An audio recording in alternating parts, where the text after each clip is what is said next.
Okay, so last lecture में हमने real force और सूडो फोर्स के बारे में पढ़ा था। इस लेक्चर में हम कंजर्वेटिव नॉन कंजर्वेटिव फोर्सेस के बारे में पढ़ेंगे। एग्जैक्टली होता क्या है, ये काफ़ी आसान कंसेप्ट है, तो हम ज़्यादा इसको खींचेंगे नहीं, जल्दी से जल्दी ख़त्म करेंगे। ठीक है, conservative and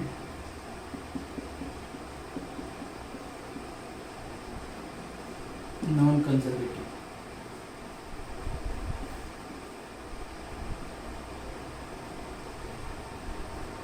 forces. Okay, so conservative and non conservative forces आज पढ़ेंगे। देखो, समझो कुछ ऑब्जेक्ट है, लेट से फॉर एन एग्जांपल ये डस्टर। अभी मैंने इस डस्टर को सरफेस से उठाया, लेट से मेरे हाथ पे ये डस्टर पड़ा हुआ है। ठीक, अब इस डस्टर को मुझे यहाँ से उठाने के लिए कुछ फोर्स लगाना पड़ रहा है ना। और जैसे ही मैं इस फोर्स के साथ इस डस्टर को उठा रहा हूँ तो इस डस्टर का कुछ डिस्प्लेसमेंट हो रहा है, सही है ना। ऑब्जेक्ट अगर लिफ्ट हो रहा है तो ऑब्जेक्ट पे फोर्स लग रहा है, और फोर्स लगने की वजह से ऑब्जेक्ट का मोशन हो रहा है या फिर ऑब्जेक्ट लिफ्ट हो रहा है। सो बेसिकली हम कह सकते हैं कि यहाँ पे इस डस्टर को या इस ऑब्जेक्ट को हमें उठाने के लिए, जो ग्राउंड पे या फिर मेरे हाथ पे रखा था, इसको उठाने के लिए हमें कुछ वर्क लगाना पड़ा। ठीक है, हमने क्या किया है, कुछ वर्क लगाया, तो उस वर्क की वजह से बेसिकली ये ऑब्जेक्ट ऊपर आया है। ठीक, और ये जो वर्क लगाना पड़ रहा है हमें इसको उठाने के लिए, ये वर्क हमें क्यों लगाना पड़ा, क्योंकि इस डस्टर पे कंटिन्यूसली ग्रेविटी का फोर्स लग रहा था। ऐसे कुछ समझो, ये अपना अगर सरफेस है, फ्लोर है, समझो ये नीचे,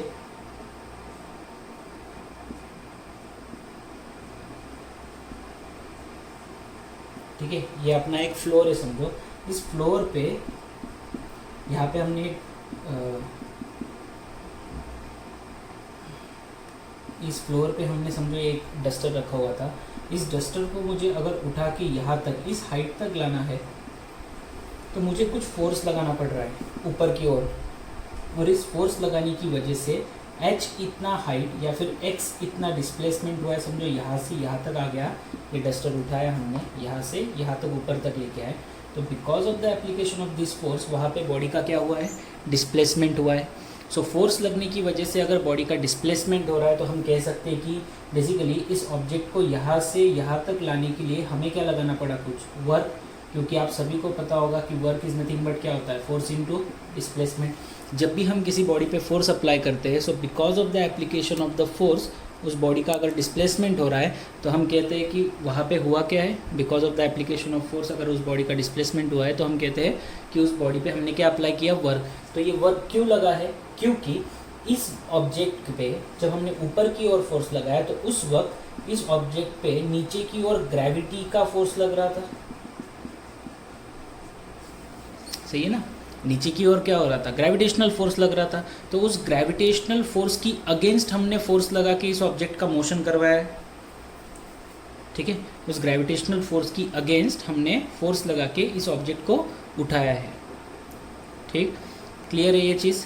तो बेसिकली हमने जो फोर्स लगाया, हमने जो वर्क किया, दैट वर्क इज अप्लाइड और that work is generated against the gravitational force, या फिर जो उस वर्क, वो जो वर्क हुआ है उसके लिए जो फोर्स लगा था, that force was against the gravitational force. तो ग्रेविटी का फोर्स नीचे लग रहा था और हमने जो फोर्स लगाया वो ऊपर की ओर लग रहा था। ठीक, तो एक चीज़ जो यहाँ पे ध्यान दो, समझो, अगर इस ऑब्जेक्ट को मैंने यहाँ से यहाँ तक उठाया है तो मुझे कुछ फोर्स लगा, और उस फोर्स की वजह से क्या हो रहा है, वहाँ पे कुछ वर्क हो रहा है। अब इस डस्टर को अगर यहाँ से यहाँ तक उठाना था, अब मैंने डायरेक्टली ऐसा सीधा नहीं उठाया, मैंने अब इसको ऐसा घुमा के उठाया, ऐसे ऐसे घुमाते हुए ऊपर तक लेके आया मैं, यहाँ तक। समझो ये डस्टर अपना यहाँ पे था, यहाँ से यहाँ तक उठाना था। अब मैंने क्या किया, डायरेक्टली ऐसा सीधा नहीं उठाया, पहले मैंने इसको इधर लेके आया, फिर इधर लाया, फिर इधर, फिर इधर, फिर ये हाइट पे आ गया। मतलब ऐसे घुमाते हुए ऐसे कुछ मैं इसको यहाँ तक लेके आया हूँ। ऐसे कुछ समझ में आ रहा है मैं क्या कह रहा हूँ, कि डायरेक्टली डिस्प्लेसमेंट नहीं किया मैंने। अब मैंने उसी बॉडी का डिस्प्लेसमेंट इस तरह से किया,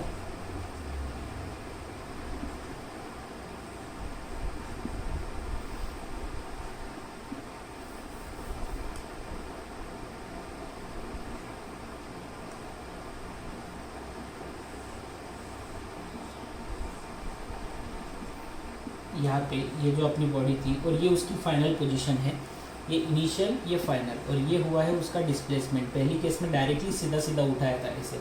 अब मैं क्या कह रहा हूँ कि इसको डायरेक्ट नहीं उठाते, पहले इसको यहाँ पे लेके आते, फिर यहाँ से इधर लेके गए, फिर यहाँ से इधर लेके आए, एंड देन यहाँ से इधर। तो इसको मैंने डायरेक्टली सीधा ना उठाते हुए ऐसे अब घुमाते हुए लेके जा रहा हूँ। फिर भी जो वर्क होता है वो वर्क किस पे डिपेंड करता है, फोर्स और डिस्प्लेसमेंट पे। ठीक है, तो फोर्स तो उतना ही लग रहा है ना उसको उठाने के लिए, तो फोर्स उतना ही लग रहा है। डिस्प्लेसमेंट भी, डिस्प्लेसमेंट हमने पढ़ा था स्टार्टिंग में कि डिस्प्लेसमेंट क्या होता है, it is the shortest path between the initial and the final position of the objects. Third chapter में पढ़ा था हमने काइनेमेटिक्स में। तो इनिशियल पोजीशन ये है, फाइनल पोजीशन ये है, इसके बीच का शॉर्टेस्ट डिस्टेंस क्या है, x। तो पहले जब डायरेक्ट सीधा उठाया तब भी वर्क उतना ही आ रहा था, और जब मैंने ऐसे घुमाते हुए लेके गया तब भी वर्क उतना ही लग रहा है। और वर्क क्यों लगाना पड़ रहा है, क्योंकि हम इस ऑब्जेक्ट को अगेंस्ट द ग्रेविटी उठा रहे हैं।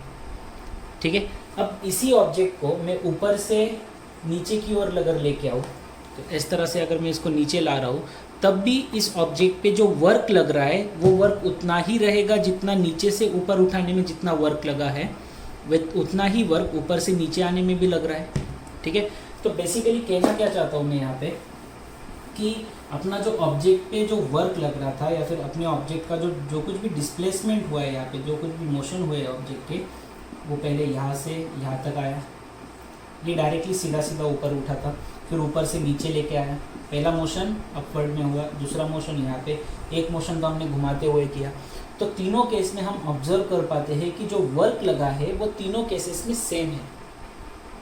ठीक है, जो वर्क लगा है ऊपर से नीचे आने में, नीचे से ऊपर जाने में, या फिर पाथ चेंज करके ले जाने में जो वर्क लगा है, दैट वर्क इज सेम।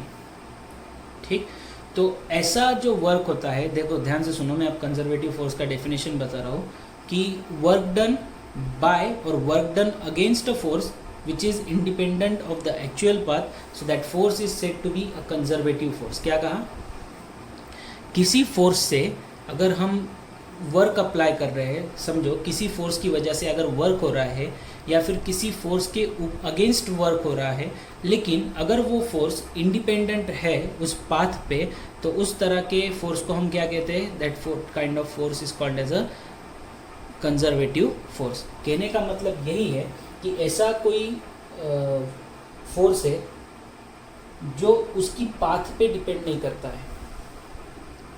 ठीक है, बेसिकली फोर्स लगाने की वजह से होगा क्या, वर्क होगा। ठीक, फोर्स लगाने की वजह से क्या हो रहा है, यहाँ पे वर्क हो रहा है, और जो कुछ भी वर्क हो रहा है वो सेम था, भले ही हमने पाथ यहाँ पे चेंज कर दिए, लेकिन जो वर्क मिला ना हमें, वो वर्क कैसा था, सेम था। ठीक, और डिस्टेंस कितना कवर हो रहा था, लेट से x इतना डिस्टेंस कवर हो रहा था। तो हम क्या कह रहे हैं कि जो वर्क डन हुआ है बाय द फोर्स, यहाँ से यहाँ तक उठाया हमने, तो कुछ फोर्स से वर्क अप्लाई किया। चलो एक ही पाथ कवर करते हैं, कंफ्यूजन नहीं होना ज़्यादा। ये यहाँ से यहाँ तक उठाया, तो ये फोर्स लगाया हमने। ठीक है, तो इस फोर्स लगाने की वजह से यहाँ पे क्या हो रहा है, वर्क हो रहा है। ठीक, और ये जो वर्क यहाँ पे हो रहा है वो उस एक्चुअल पाथ पे डिपेंड कर रहा है क्या। अभी मैंने बताया कि नीचे से ऊपर ले जाओ या ऊपर से नीचे ले आओ, जो वर्क जनरेट हो रहा है दैट वर्क इज सेम। तो जो कुछ भी हमने फोर्स लगाया और उसकी वजह से जो कुछ भी वर्क हो रहा है, तो फोर्स की वजह से जो वर्क हुआ that work is independent of the actual path. कि जो आप नीचे से ऊपर जा रहे हो, ऊपर से नीचे आ रहे हैं, घूम के जा रहे हैं, दैट डजेंट मैटर। जितना वर्क डन नीचे से ऊपर जाते हुए हुआ, उतना ही वर्क डन ऊपर से नीचे आते हुए भी हो रहा है। तो इस तरह के फोर्सेस को हम क्या कहते हैं, फिर कंजर्वेटिव फोर्सेस कहते हैं। क्यों, क्योंकि ये through out the process same होते हैं। ठीक है, क्योंकि ये थ्रू आउट द प्रोसेस कैसे रहेंगे, सेम रहेंगे। तो इसका डेफिनेशन लिखते हैं हम कंजर्वेटिव फोर्स का। तो बेसिकली कहने का मतलब क्या है कि आप जब ऑब्जेक्ट को नीचे से ऊपर उठा रहे थे, तो आपने जो फोर्स लगाया वो कौन से फोर्स के अगेंस्ट था, ग्रेविटी के अगेंस्ट। ऊपर से नीचे आया तो कौन ला रहा है ऊपर से नीचे, ग्रेविटी ला रहा है। तो ग्रेविटी क्या है आपका, एक तरह का कंजर्वेटिव फोर्स है। क्यों, क्योंकि वो कंजर्वेटिव फोर्स उस पर्टिकुलर डायरेक्शन पे डिपेंड नहीं करता है। That conservative force does not depend on the direction, ये याद रखना। ठीक है, सो डायरेक्शन पे या फिर जो पाथ कवर किया है उस बॉडी ने उस पर डिपेंड नहीं कर रहा है, इसलिए हम इसको कहते हैं कंजर्वेटिव फोर्स। तो कंजर्वेटिव फोर्स का डेफिनेशन कुछ इस तरह से लिखा जाता है, if work done by a force और work done against the force is independent of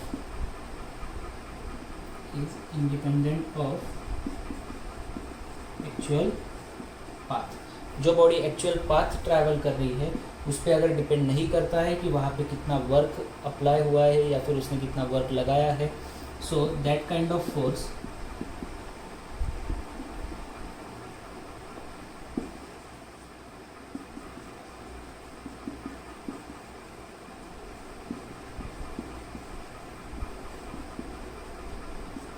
इस तरह के फोर्स को हम क्या कहेंगे, कंजर्वेटिव फोर्स कहेंगे।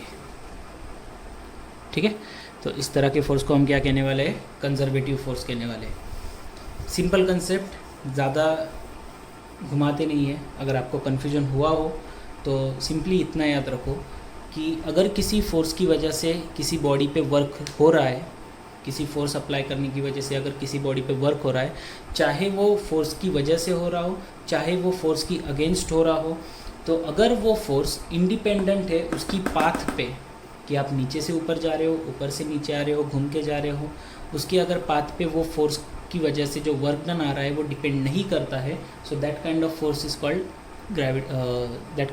Is called conservative force. जैसे मैंने आपको बताया कि gravitational force is also kind of conservative force. क्यों? क्योंकि ग्रेविटेशनल फोर्स डिपेंड नहीं करता है कि आप ऑब्जेक्ट को इस तरह से घुमा के लेके गए या सीधा लेके गए, वो डायरेक्टली डिपेंड करता है कि आप उसको कहाँ तक लेके गए। ठीक है, आप उसका डिस्प्लेसमेंट कितना कराया उस पर डिपेंड करता है, ना कि आपने उसको कौन से पाथ से लेके गए, कौन से रास्ते से लेके गए, उस पर डिपेंड नहीं करेगा। फाइनल डेस्टिनेशन और इनिशियल पॉइंट फाइनल पॉइंट पे डिपेंड करेगा। तब उस तरह के फोर्सेस को हम क्या कहते हैं, कंजर्वेटिव फोर्स कहते हैं। और जो नॉन कंजर्वेटिव फोर्सेस होते हैं, अब यहाँ से ही आप पता कर सकते हो, अगर वो पाथ पे डिपेंड कर रहा था, सॉरी इंडिपेंडेंट था पाथ पे, तो हमने उसको क्या कहा, कंजर्वेटिव। अगर वो पाथ पे डिपेंड करेगा तो उसको हम क्या कहेंगे, नॉन कंजर्वेटिव फोर्स कहेंगे। डेफिनेशन लिख लेते हैं नॉन कंजर्वेटिव फोर्स का। सो डेफिनेशन क्या आएगा नॉन कंजर्वेटिव फोर्स के लिए, देखो डेफिनेशन में सीधा सेम पैटर्न में लिखेंगे हम, बस डेफिनेशन क्या कर देंगे, here the work done if work by a force is depend on work done by the force is depend on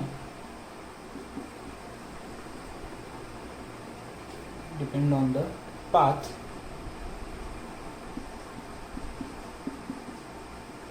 such forces are called as non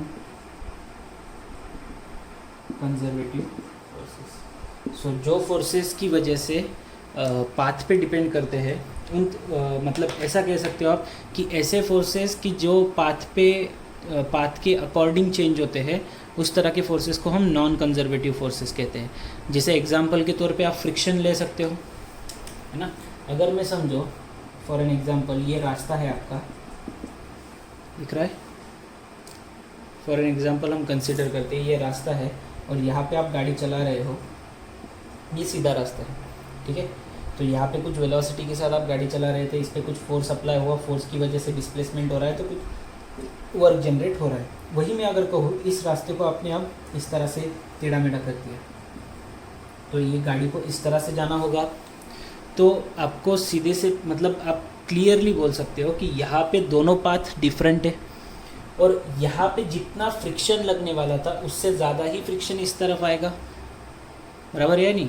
friction जो इस पाथ पे लगने वाला था उस गाड़ी पे, जब हम गाड़ी चलाते हैं, साइकिल चलाते हैं, तो हमारी गाड़ी पे, साइकिल पे फ्रिक्शनल फोर्स लगता है। तो इस केस में जितना फ्रिक्शनल फोर्स लगने वाला था उससे ज़्यादा ही फ्रिक्शनल फोर्स इस केस में लगेगा। तो फ्रिक्शनल फोर्स कौन से टाइप का फोर्स हुआ, नॉन कंजर्वेटिव। क्यों? क्योंकि वो पाथ के अकॉर्डिंग चेंज हो रहा है। So the work done by a force is a depend on the path. अगर वो पाथ पे डिपेंड कर रहा है सो उस तरह के फोर्सेस को हम नॉन कंजर्वेटिव फोर्स कहेंगे। और कंजर्वेटिव फोर्सेस यानी इस तरह के फोर्सेस होते हैं जो डायरेक्टली इनिशियल फाइनल पॉइंट पे डिपेंड करते हैं। किस पाथ से आप वहाँ तक पहुँचे उस पर डिपेंड नहीं करता है। इनिशियल पॉइंट, फाइनल पॉइंट, बस इस पे डिपेंड करता है तो वो फोर्स है आपका कंजर्वेटिव। अगर वो पाथ पे डिपेंड करता है कि आप भाई इनिशियल तो फाइनल गए लेकिन कैसे गए, अगर वो पाथ पे डिपेंड करता है तो उस तरह के फोर्सेस होते हैं non conservative forces. So simply path पे डिपेंड नहीं करेगा तो कंजर्वेटिव, पाथ पे डिपेंड करेगा तो नॉन कंजर्वेटिव। ठीक है। और पोटेंशियल एनर्जी का कंसेप्ट भी आपको पता होगा कि अपने स्कूल में भी पढ़ा ही होगा ये, आई होप। अगर नहीं भी पता हो तो मैं आपको शॉर्ट में बता देता हूँ। वैसे हम आगे जाके ये वर्क एनर्जी ग्रेविटेशन में हम पढ़ने ही वाले हैं इसको डिटेल। अगर जैसे मैंने आपको बताया था कि इस ऑब्जेक्ट को मैं ऊपर उठा रहा हूँ, है ना, तो इसको ऊपर उठा रहा हूँ तो कौन से फोर्स के अगेंस्ट उठा रहे हैं हम? So we are lifting this duster और we are lifting this object against the gravitational force. Gravity की अगेंस्ट उठा रहे हैं ना, तो ग्रेविटी की अगेंस्ट अगर उठा रहे हैं तो इसके अंदर एनर्जी स्टोर होता है। कौन सा? Potential energy.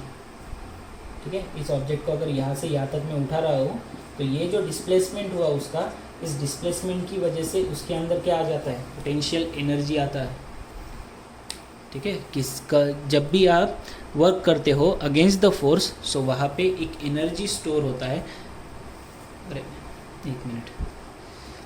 मैं बात कर रहा था जब भी किसी बॉडी पे वर्क किया जाता है अगेंस्ट सम पर्टिकुलर फोर्स तो उस तरह तब बॉडी के अंदर उसकी जो एनर्जी होती है वो चेंज होती है। तो मैं यही कह रहा था कि ग्रेविटेशनल फोर्स कौन सा फोर्स है? अपना कंजर्वेटिव फोर्स है। तो आप जितना ज़्यादा डिस्प्लेसमेंट कराओगे ऑब्जेक्ट का उतना ही उस ऑब्जेक्ट के अंदर पोटेंशियल एनर्जी स्टोर होते रहता है। ठीक है, क्लियर है? तो एक चीज़ आप आपने ऑब्जर्व भी किया होगा कि आप बॉल को जितना ऊपर फेंकते हो उतनी उसकी हाइट, जितनी हाइट बढ़ती है उतना ही तेज़ी से वो नीचे आता है। क्यों? क्योंकि जितना वो ऊपर जाता है ग्रेविटी के अगेंस्ट जितना वो वर्क करेगा उसके अंदर एक एनर्जी स्टोर होती है जिसको कहा जाता है पोटेंशियल एनर्जी। तो वो पोटेंशियल एनर्जी का यूज़ करके तेज़ी से नीचे आता है। और इस वाले कंसेप्ट को potential energy due to its position को हम डिटेल पढ़ेंगे अगले चैप्टर में। जब हम ग्रेविटेशन पढ़ेंगे तब इसको आपको मैं डिटेल में बताऊंगा। सो फिलहाल अभी तक क्या समझ में आया? Conservative force, non conservative force में फोर्स की वजह से बॉडी के डिस्प्लेसमेंट हो रहे, तो फोर्स की वजह से अगर बॉडी का डिस्प्लेसमेंट हो रहा है और वो फोर्स की वजह से जो कुछ भी डिस्प्लेसमेंट हुआ और फोर्स और डिस्प्लेसमेंट अगर हो रहा है तो हम क्या कहते हैं कि उस बॉडी पे क्या हुआ है? वर्क हुआ है। तो वो वर्क अगर उस पाथ पे डिपेंड नहीं करता है, इंडिपेंडेंट ऑफ पाथ है, तो उस फोर्स को हम कंजर्वेटिव फोर्स कहते हैं जिस फोर्स की वजह से क्या हुआ था? वर्क हुआ था। अगर फोर्स की वजह से जो वर्क हो रहा है अगर वो डिपेंड करता है वहाँ पे जिस पाथ से वो मोशन हुआ है उस पे, अगर वो पाथ पे डिपेंड कर रहा है so that kind of force is called as a non conservative force. तो ये कंसेप्ट था आपका सिंपली कंजर्वेटिव और नॉन कंजर्वेटिव फोर्स के लिए। नेक्स्ट कंसेप्ट देखते हैं वर्क एनर्जी थ्योरम का। वर्क एनर्जी थ्योरम कुछ अलग नहीं है, उन्होंने बस इतना ही कहा है कि जब भी किसी बॉडी पे वर्क होता है तो वो जो वर्क दिया जाता है that work has ultimately changes to the its energy, या फिर अगर एनर्जी देते हो तो वो वर्क में कन्वर्ट हो जाता है। बस वर्क एनर्जी थ्योरम बस इतना ही कहता है कि वर्क और energy these are the equivalent quantities. ठीक है, वर्क और एनर्जी जो है वो दोनों कैसी है? इक्विवेलेंट क्वांटिटीज़ है। उसका स्टेटमेंट भी हम लिख लेते हैं, पहले इसका एक स्क्रीनशॉट खींच लेते हैं फिर आगे बढ़ते हैं। देखो नेक्स्ट कंसेप्ट क्या है अपना? Work energy theorem.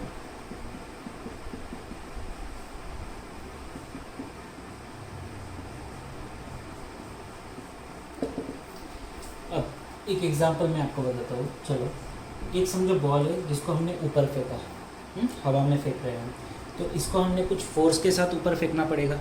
जब हम इसको कुछ फोर्स के साथ ऊपर फेंक रहे हैं तो क्लियरली है कि जब हम उसको ऊपर फेंक रहे हैं तो नीचे की ओर उसका ग्रेविटेशनल फोर्स लगेगा, है ना।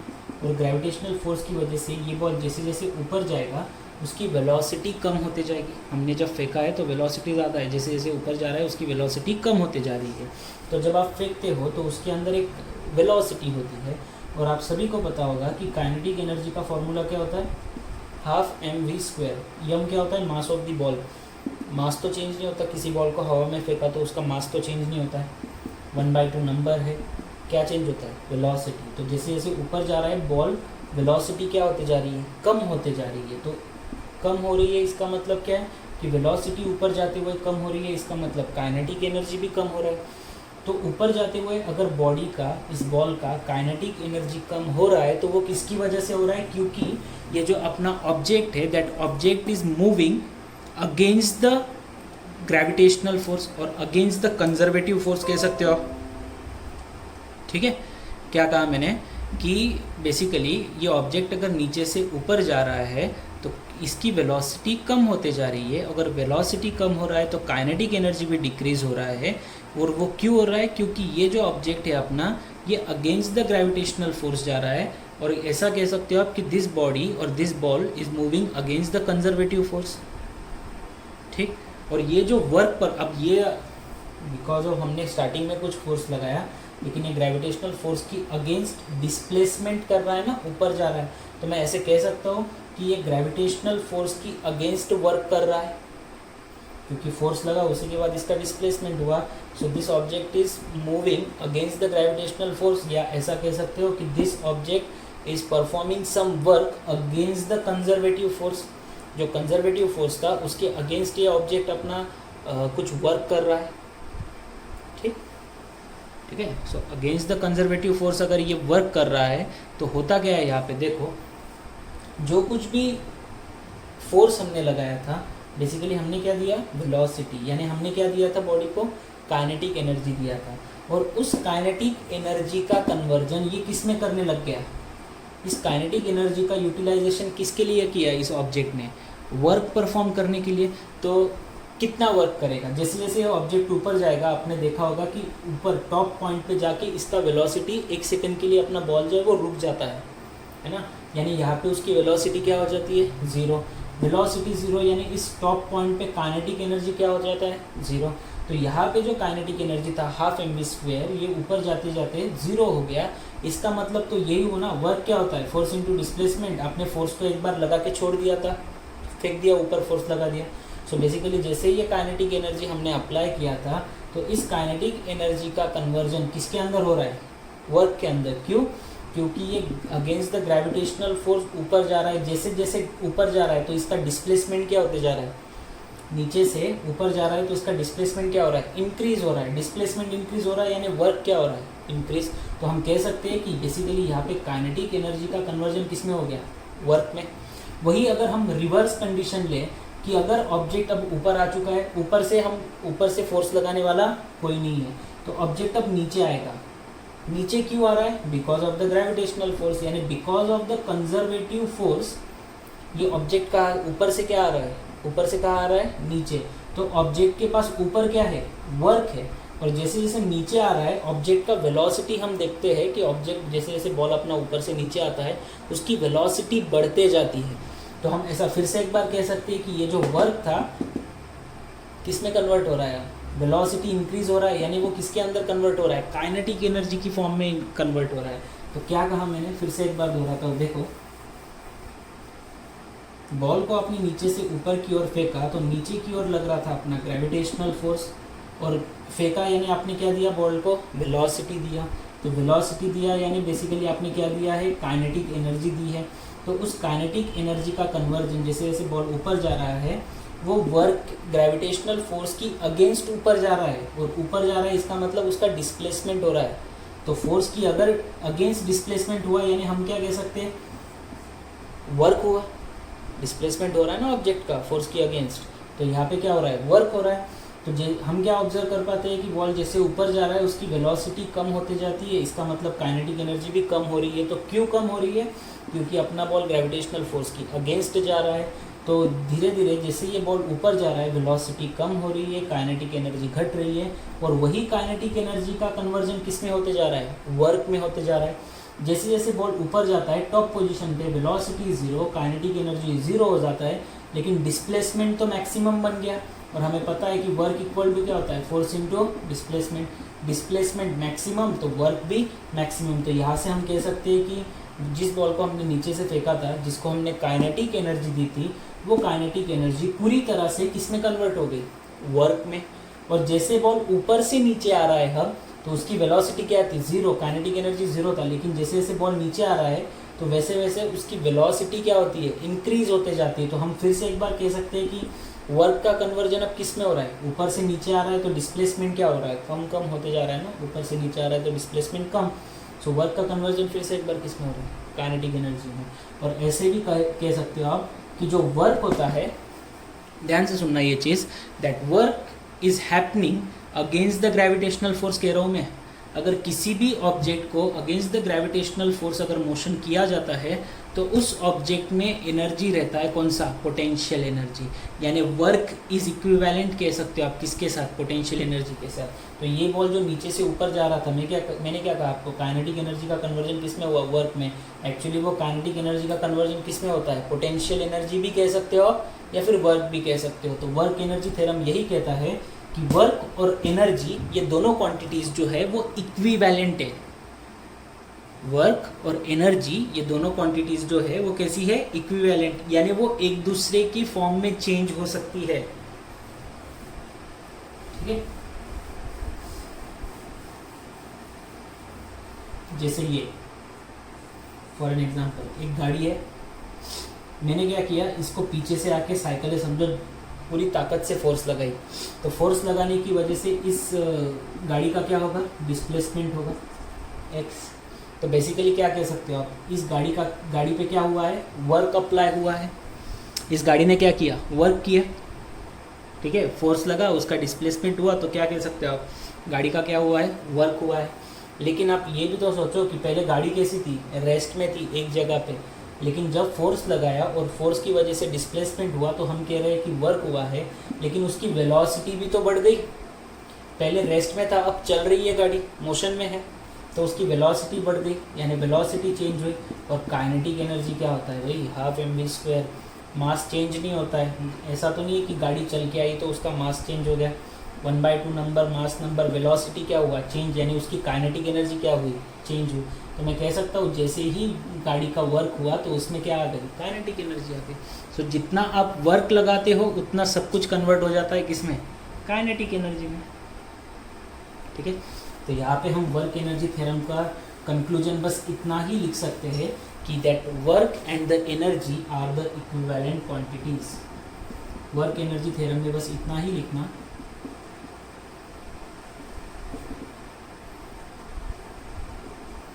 Work and energy are inter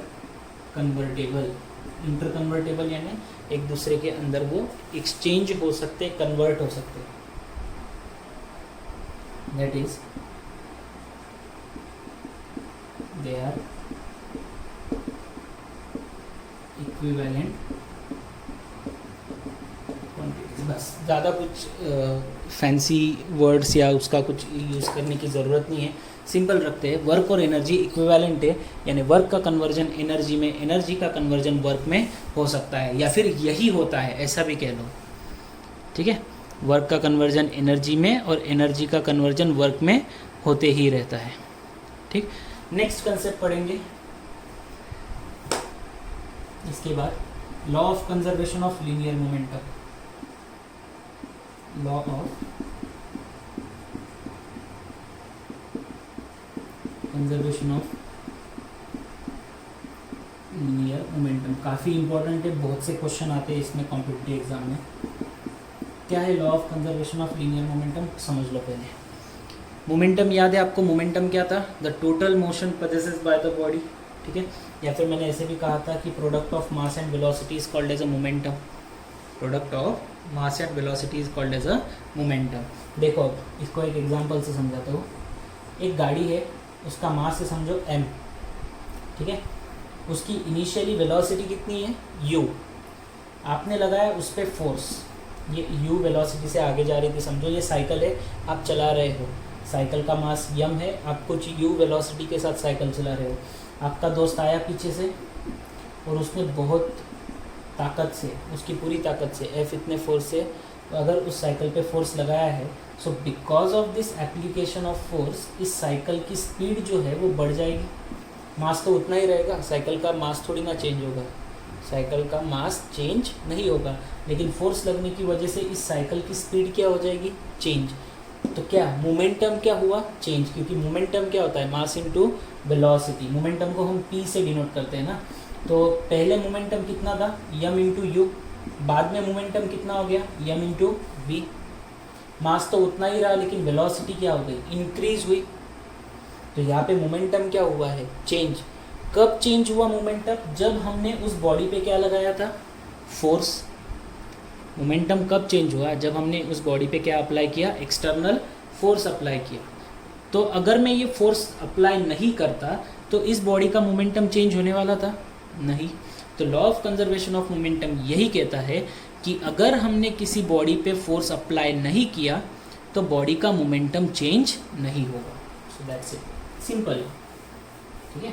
अगर हमने किसी बॉडी पे रिजल्टेंट फोर्स अप्लाई नहीं किया, so there will be, if there is no resultant force acting on the body, the linear momentum will not change और linear momentum will remain constant, या फिर कह सकते हो it will remain conserve. If there is no external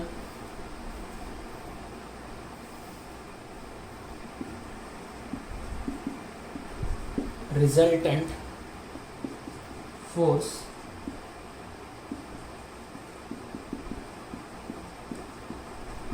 the linear momentum will not change। क्या लिखा हमने कि अगर सिस्टम पे एक्सटर्नल फोर्स एक्ट नहीं हो रहा है, अगर रिजल्टेंट फोर्स एक्ट नहीं हो रहा है, अगर रिजल्टेंट फोर्स नहीं है तो लीनियर मोमेंटम जो है बॉडी का चेंज नहीं होगा। बॉडी की वेलोसिटी चेंज ही नहीं होगी तो कहाँ से मोमेंटम चेंज होने वाला है। या फिर आप इसको ऐसे भी लिख सकते हो कि linear momentum will not change और विल रिमेन कांस्टेंट और कंजर्व। कांस्टेंट रहेगा या फिर कंजर्व्ड रहेगा, यानी मोमेंटम चेंज नहीं होगा। क्यों, क्योंकि आपने फोर्स लगाया ही नहीं है। अगर फोर्स नहीं लगाओगे तो मोमेंटम कैसे चेंज होगा, ठीक। इसको आपने न्यूटन सेकंड लॉ की फॉर्म में भी लिखा है, याद है। F इज इक्वल टू क्या लिखा था आपने, ma, यानी इस तरह से लिखा था mv minus you divide by T. इसको मैं लिख दूँ ऊपर, एक मिनट रुको मैं बताता हूँ आपको। पहले इसका एक स्क्रीनशॉट खींच लेते हैं। देखो ये वर्क एनर्जी थ्योरम तो कुछ नहीं था, इसका कुछ ज़्यादा यूज़ भी नहीं है वर्क एनर्जी थ्योरम का, फालतू में उसमें ज़्यादा टाइम देने की कोई ज़रूरत नहीं है। सेकंड लॉ याद है, फोर्स इक्वल टू क्या था, मास इनटू एक्सेलरेशन, और एक्सेलरेशन की जगह हमने क्या लिखा था, change in velocity divide by time. इसी को आपने ऐसे भी लिखा था mv minus mu divide by T is equal to f, ठीक है। अभी मैंने आपको बताया कि गाड़ी की फाइनल मोमेंटम क्या आई थी अपनी साइकिल की, mv, इनिशियल क्या था mu। तो F इज इक्वल टू ऐसे लिखा था, ऐसे लिख सकते हो ना, P2 minus P1 divide by T, final momentum minus initial momentum divide by time T। अब मैं क्या कह रहा हूँ कि there is no external force acting on the system, यानी फोर्स एक्ट हो ही नहीं रहा है, तो फोर्स जीरो है। अगर फोर्स जीरो है so this ratio should be zero, है ना। ये जो रेशियो है वो क्या आना चाहिए, जीरो। तो जीरो इक्वल टू क्या आ जाएगा, P2 minus P1 divide bye T. Time इधर आके जीरो बन गया तो zero equal to P2 minus P1, तो इसका मतलब क्या आया, P1 is equal to P2 minus P1, इस तरफ आके प्लस हो गया। इसका मतलब क्या है कि पहले जितना मोमेंटम था, P1 का मतलब क्या है, m इंटू यू, और P2 का मतलब क्या है, m इंटू वी। तो पहले जितना मोमेंटम था बॉडी का, बाद में भी उतना ही है। यही तो लिखा कि मोमेंटम क्या रहता है, कांस्टेंट रहता है, चेंज नहीं होगा। पहले जितना मोमेंटम था उतना ही मोमेंटम बाद में भी रहेगा, अगर वहाँ पे एक्सटर्नल फोर्स जीरो एक्ट होता है तो, ठीक है। और इस लीनियर कंजर्वेशन के मोमेंटम को याद रखना। नेक्स्ट लेक्चर में हम एफबीडी के कंसेप्ट स्टार्ट करेंगे। नेक्स्ट लेक्चर जो है मैं आपकी टेक्स्ट बुक से ज़रा हट के पढ़ाने वाला हूँ।